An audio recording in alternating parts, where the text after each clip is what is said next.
हर किसी की लाइफ में कभी ना कभी एक मोमेंट आता है, कुछ पल आते हैं, कुछ दिन आते हैं जब उसको ये लगता है कि मेरी लाइफ ना अच्छी नहीं चल रही है, मैं खुश होकर ज़िंदगी को नहीं काट रहा हूँ या काट रही हूँ। फिर ऐसे लोग ना डिप्रेशन में जाने लगते हैं। तो आइए जानते हैं कि ये डिप्रेशन होता क्यों है, लोग डिप्रेशन में जाते क्यों हैं। सबसे पहले इसका कारण यानी रीज़न जान लेते हैं। तो रीज़न ये है कि जब हम अपनी लाइफ में ना कुछ करना चाहते हैं या हमारे कुछ सपने हैं जिन्हें हम पूरा करना चाहते हैं, या कुछ जस्ट लग्जरी लाइफ है, या सपोज़ करिए कि मुझे एक कोई अच्छी वॉच चाहिए थी जो कि मैं नहीं ले पाई किन्हीं कारणों की वजह से। तो क्या होगा, कहीं ना कहीं मेरे माइंड में ना वो चीज़ चलती रहेगी, घूमती रहेगी। या सबसे बड़ा जो एक रीज़न होता है वो ये होता है कि जो हमारे आसपास के लोग होते हैं, आसपास का जो माहौल है, हम उनके जैसे बनना चाहते हैं। और जब हम वैसा नहीं कर पाते तो वही जो रीज़न है वो एक सब कुछ ना हमारे माइंड में घुटन बनने लगती है और हम डिप्रेशन में चले जाते हैं। तो ये एग्जाम्पल मैंने दिया कि डिप्रेशन में बंदा गया कैसे। अब इस डिप्रेशन से वो खुद को बाहर निकालेगा कैसे। जैसे कि मैंने आपको बताया कि मुझे एक वॉच चाहिए थी और वो मैं नहीं ले पाई। अब उस वॉच को लेने के लिए या तो मुझे अपने एक्सपेंस कम करने पड़ेंगे, या फिर उस वॉच को लेने के लिए मुझे एक्स्ट्रा एफर्ट्स करने पड़ेंगे। एक्स्ट्रा एफर्ट्स के लिए सपोज़ अभी मैं एक हाउस मेकर हूँ और अब मुझे अपने लिए कुछ लग्जीरियस चीज़ें चाहिए। अब वो मैं कैसे लूँगी? तो उसके लिए मैं पढ़ी लिखी हूँ, मैं ट्यूशन्स दे सकती हूँ, मैं कुछ ऐसा काम कर सकती हूँ जिससे कि मेरी अर्निंग भी हो और मैं अपने घर को भी पूरा टाइम दे पाऊँ, उसको संभाल पाऊँ। तो ये सब हम पे डिपेंड करता है ना। हम ऐसे हाथ पर हाथ रख के बैठे रहेंगे तो अर्निंग कहीं से नहीं होगी। और आज के टाइम में ये सबसे इसको कह सकते हैं एक बिटर ट्रुथ, कड़वा सत्य ये है कि हम हवा भी जो है ना वो खरीद रहे हैं, पानी जो है वो खरीद रहे हैं। और जब खरीद रहे हैं तो उसके लिए चाहिए पैसा। और अगर आपके पास पैसा नहीं है तो 90% लोग जो हैं वो डिप्रेशन में जा रहे हैं। बात आती है कि जो हाउस मेकर है वो अर्निंग कैसे करें।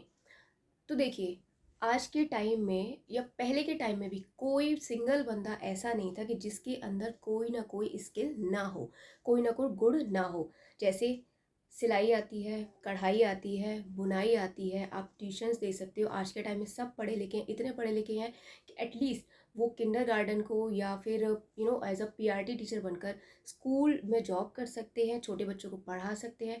तो अर्निंग का एक सबसे जो बढ़िया जो सोर्स है वो यही है कि आप घर पे रह के घर को भी संभालोगे, बच्चों को भी देखोगे, फैमिली के साथ पूरा टाइम जाएगा और साथ ही आपकी अर्निंग भी हो जाएगी। सिलाई करना जानते हो तो सिलाई करो, कढ़ाई करना जानते हो तो कढ़ाई करो। ये सब क्या है, ये सब वो चीज़ें हैं जो हमें आती हैं, बट हम उन्हें अपनी अर्निंग का सोर्स नहीं बनाते हैं। अब सपोज़ मेरे पास, सपोज़ नहीं एक्चुअली, मतलब मेरे पास है, मेरे पास मेरी एक साल की बेटी है। मैं उसके होने से पहले एक बहुत अच्छी प्रोफाइल पे जॉब करती थी, बट अभी मैं उसको छोड़कर घर पे 9 आवर्स की जॉब के लिए नहीं जा सकती ऑफिस। तो अब मेरे पास दूसरा ऑप्शन क्या है? दूसरा ऑप्शन ये है कि मैं घर में रह के आस पड़ोस के बच्चों को ट्यूशन दे सकती हूँ। दूसरा, अगर मुझे कुछ प्रोफेशनल करना है तो मेरे माइंड में ये बहुत टाइम से था कि मुझे अपना एक यूट्यूब चैनल खोलना है, स्टार्ट करना है। मेरा यूट्यूब चैनल पहले भी था जहाँ पर मैं पढ़ाती थी, बट उस टाइम मुझे इतनी नॉलेज नहीं थी कि मैं उसको कंटिन्यू कर पाऊँ, फिर वो मैंने वहीं छोड़ दिया। अभी मेरे पास पूरा टाइम है और ये टाइम मैं मैनेज करती हूँ अपने छोटे से बच्चे के साथ। अब इसमें यह है कि थोड़ा सा इन्वेस्टमेंट है मेरे टाइम का सबसे ज़्यादा, थोड़ा सा पैसा भी इन्वेस्ट हो रहा है क्योंकि मैंने कुछ चीज़ें खरीदी हैं। तो ये यहाँ से मैंने अपनी एक शुरुआत करी है। थोड़ा टाइम लगेगा बट एक टाइम के बाद अर्निंग भी होगी। और जो मेरा है सेल्फ कॉन्फिडेंस है ना, वो कहीं ना कहीं खो गया था, अभी वो वापस आ रहा है।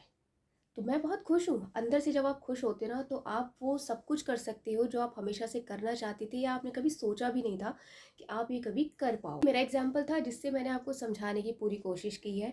बाकी का मैं आपको कुछ पॉइंट्स बता रही हूँ जो आपको ध्यान में रखने हैं।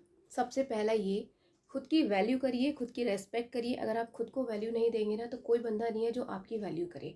दूसरा, सेल्फ केयर, खुद का ध्यान रखिए, हेल्थ का भी, मेंटल हेल्थ का भी। पॉजिटिव रहिए, कॉन्फिडेंट रहिए और खुश रहिए। अगर आप खुश रहेंगे ना तो पॉजिटिविटी खुद से आ जाएगी आपके अंदर और आप कुछ कर पाएंगे। एंड फोर्थ इज कि आप ना खुद का कंपैरिजन दूसरों से मत करिए।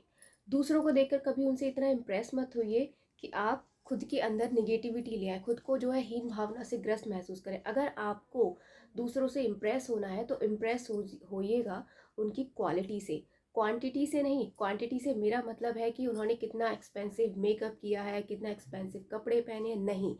आप उनके अंदर की क्वालिटी देखिए कि वो कितने पॉजिटिव हैं, कैसे लोगों से बात करते हैं।